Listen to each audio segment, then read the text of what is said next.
नमस्कार, मैं मोहम्मद असद और आप देख रहे हैं द सत्ता एक्सप्रेस। भारत देश के सबसे बड़े मुस्लिम संगठन जमीयतुल उलमाए हिंद ने दिल्ली में शनिवार को सद्भावना संसद का आयोजन किया है, जिसमें देश के तमाम मौलाना और साधु संत शामिल हुए। जमीयतें देश भर में इस साल लगभग 100 से ज्यादा शहरों में ऐसी सद्भावना संसद का आयोजन करेगा। जमीयतें ने यह फैसला संघ प्रमुख मोहन भागवत से मस्जिद और मदरसे के दौरे के बाद लिया है। RSS के सर्व संचालक मोहन भागवत ने कुछ दिन पहले ही मध्य दिल्ली के कस्तूरबा गांधी मार्ग स्थित एक मस्जिद में गए थे और उसके बाद उन्होंने उत्तरी दिल्ली के आजादपुर में मदरसा तजादुल कुरान का दौरा भी किया था।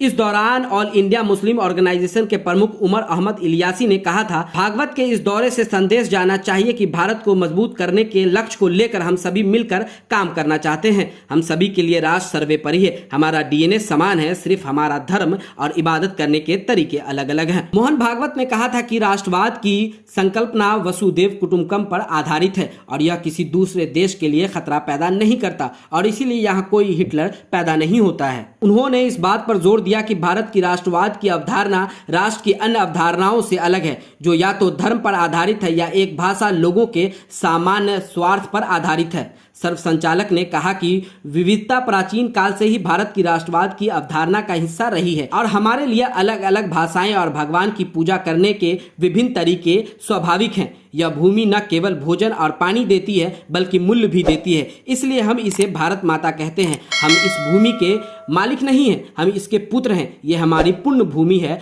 कर्म भूमि है। ऐसे में हम सभी एक समान हैं।